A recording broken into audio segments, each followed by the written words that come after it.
Georgia seek recognition. Mr. Speaker, pursuant to Clause 2A.1 of Rule 9, I seek recognition to give notice of my intent to raise a question of the privileges of the House. The form of the resolution is as follows. Recognized. Censuring Representative Ilhan Omar of Minnesota. Whereas elected members of Congress take an oath to bear true faith and allegiance to the United States without any mental reservation or purpose of evasion. Whereas Representative Ilhan Omar took an oath of allegiance to the United States upon becoming a citizen, declaring, "I absolutely and entirely renounce and abjure all allegiance and fidelity to any foreign prince, potentate, state, or sovereignty, of whom or which I have heretofore been a subject or citizen."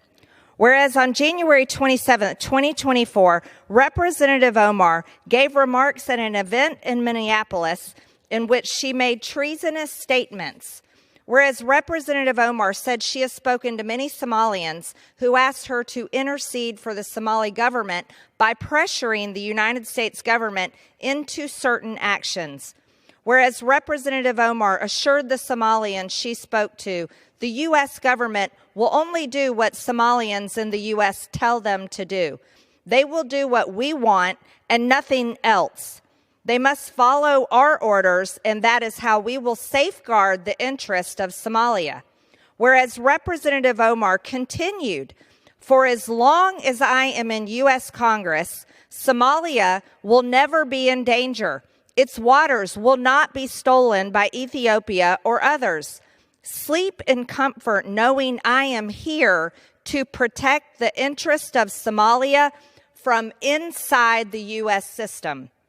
Whereas George Washington warned in his farewell address of 1796 to guard against the impostures of pretended patriotism, and further declared citizens by birth or choice of a common country, that country has a right to concentrate your affections.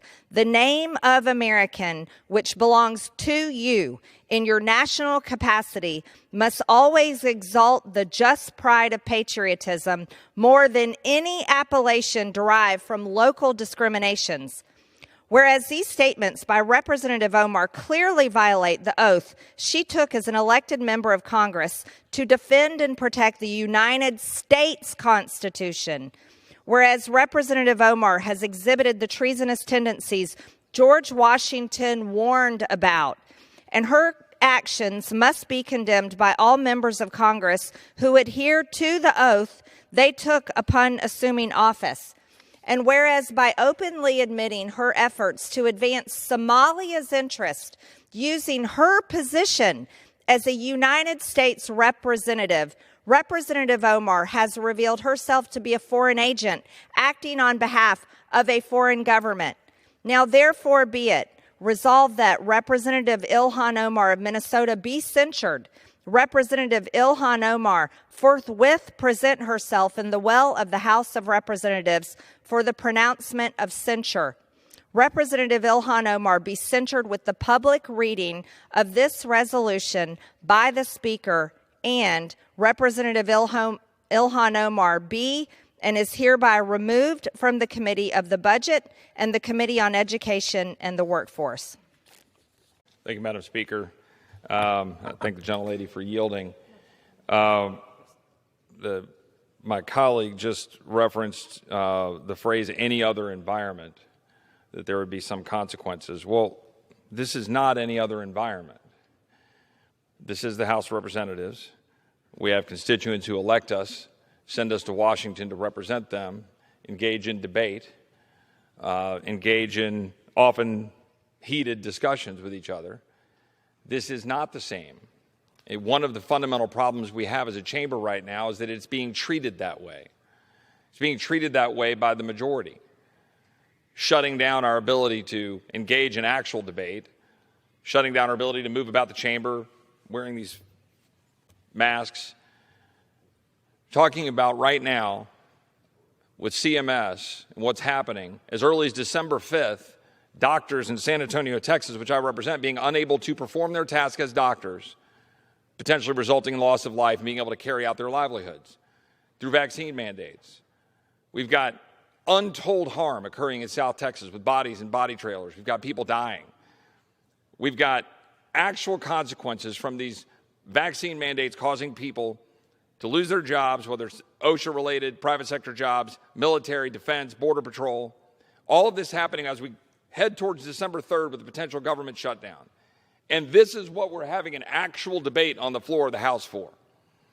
I have not seen this chamber look like this since I've been in Congress, where we're debating an issue and we've got 100 members on the floor. We're down here usually giving speeches to an empty chamber. Now look, let me be clear. I would not have posted that video.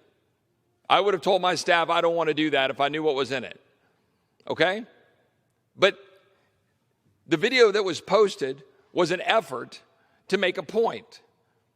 And we're now getting into the business of chilling debate and discussion about censoring our members and going down the road of pulling each other off of committees. Where's this going to end?